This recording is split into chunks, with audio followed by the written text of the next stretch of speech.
নমস্কার বন্ধুরা, সুদীপ্তা রেসিপিতে তোমাদের আরও একবার স্বাগত। তোমরা সবাই কেমন আছো? আশা করি ভালোই আছো সবাই। আমিও ভালো আছি, গরমটা একটু কমেছে। আর ভিডিওটা না টেনে সম্পূর্ণ দেখার অনুরোধ করলাম। আর ভালো লাগলে অতি অবশ্যই লাইক, শেয়ার ও সাবস্ক্রাইব করে পাশে থেকো, সাপোর্ট করো। এভাবেই তোমরা সাপোর্ট করে যেও। তাহলে চলো আজকে আর একটা রেসিপি তোমাদের সাথে শেয়ার করবো বলে এসেছি। তাহলে দেখাই আজকে কি করব। এখানে কিছুটা ঝিঙে আমি কেটে নিয়েছি। ঝিঙে দিয়ে আলু দিয়ে বাটা মাছ দিয়ে ঝোল করব। এখানে ঝিঙে দেখো কেটে ধুয়ে পরিষ্কার করে নিয়েছি একদম, আলু আর ঝিঙে একসাথে। এখানে লাগবে হলুদ, এখানে বাটা হলুদ আছে। আর লাগবে জিরে, আদা, এখানে পাকা লঙ্কা, শুকনো লঙ্কা মিলিয়ে নিয়েছি। এখানে বাটা মাছ, আর লাগবে ফোড়নের জন্য জিরে, রান্নার জন্য তেল, আর স্বাদের জন্য নুন। এটা দিয়ে দেখো আমি কীভাবে ঝিঙে দিয়ে বাটা মাছের ঝোল করি। আর ভিডিওটা সম্পূর্ণ দেখার অনুরোধ করলাম। আর এখনও যারা আমার চ্যানেলটাকে সাবস্ক্রাইব করনি, সাবস্ক্রাইব করে পাশে থেকো, সাপোর্ট করো, যাতে আমি আরেকটু এগিয়ে যাই, পরিবারটাকে একটু বড় করতে পারি। তাহলে চলো রেসিপিটা শুরু করি। মাছগুলোতে নুন হলুদ মাখিয়ে নিয়েছি। রেগে গ্যাসে একটা কড়াই বসিয়ে দিয়েছি। কড়াইটা গরম হয়ে গেছে। তেল দিয়ে মাছগুলোকে ভেজে নেব।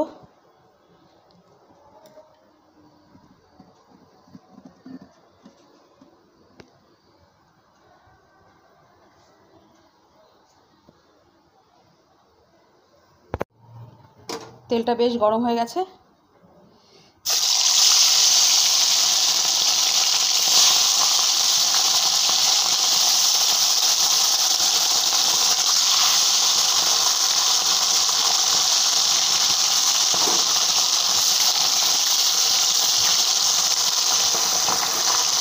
মাছগুলো একটু ভালো করে ভেজে নেব।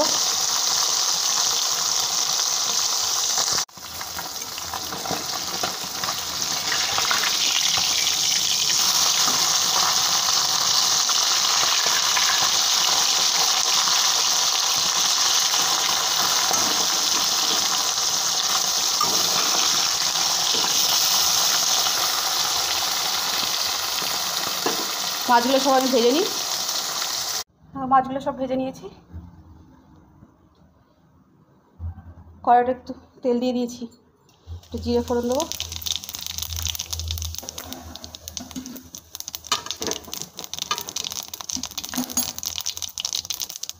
জিরেগুলো একটু ভাজা ভাজা হয়েছে, দিয়ে দেবো আলু।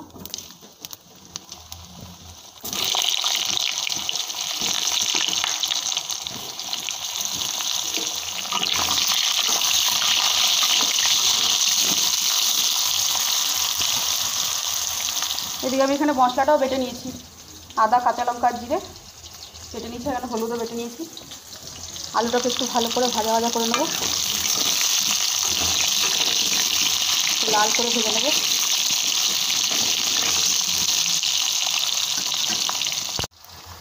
আলুগুলো দেখো লাল লাল করে ভাজা হয়ে গেছে একটু। এবার দিয়ে দেবো হলুদ বাটা। বাটা হলুদ একটু বেশি লাগে। নুন এখন একটু অল্পই দেবো। দিয়ে দেবো বেটে রাখা মশলাটা।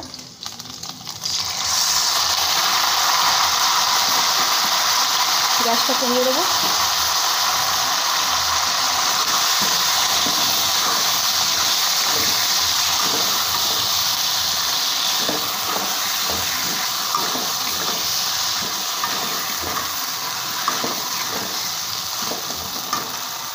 দিয়ে দেবো এই যে প্লেটে মশলাটা রেখেছিলাম, এটা ধুয়ে একটু জল দিয়ে দেবো। গ্যাসটা কমানো যাচ্ছে।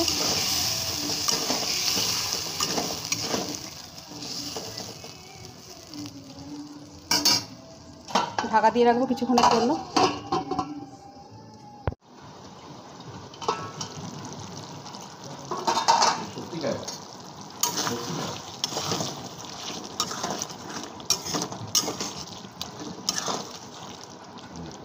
গ্যাসটাও একটু বাড়িয়ে দেবো। এবার দিয়ে দেবো যে কেটে রাখা ঝিঙেগুলো।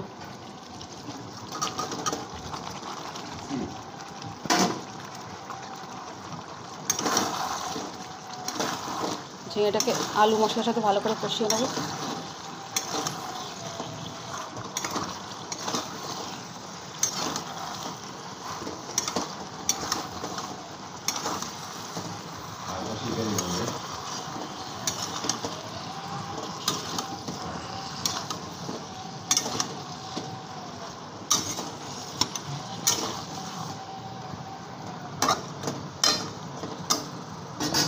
আবারও ঢাকা দিয়ে রাখবো।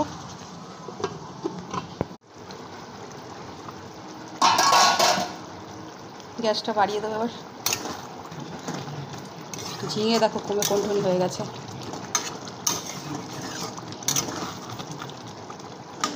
আলুও সিদ্ধ হয়ে গেছে, ঝিঙের জলে আলুও সিদ্ধ হয়ে গেছে।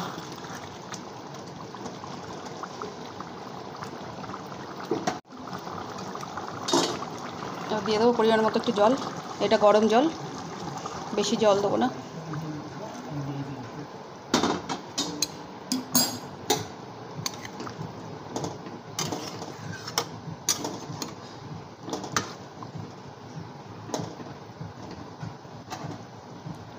এবার দিয়ে দেবো ভেজে রাখা মাছগুলো।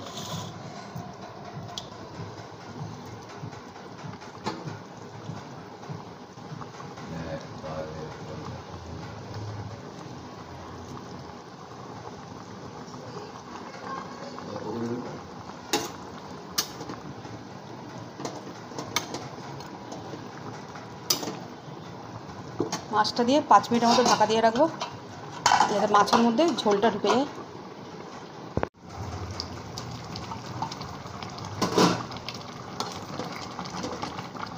মাছের ঝোলটা আমার হয়ে গেছে, ঝিঙে আলু সব সিদ্ধ হয়ে গেছে। ঝোলটা দেখো এরকমই ঝোল রাখবো।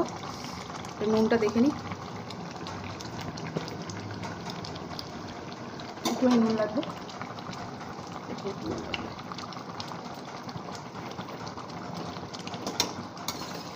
একটু পাতলা ঝোল রাখবো, গরমের দিনে একটু পাতলা ঝোলই ভালো লাগে। তরকারিটা আমার হয়ে গেছে, আমি নামিয়ে দেখাচ্ছি।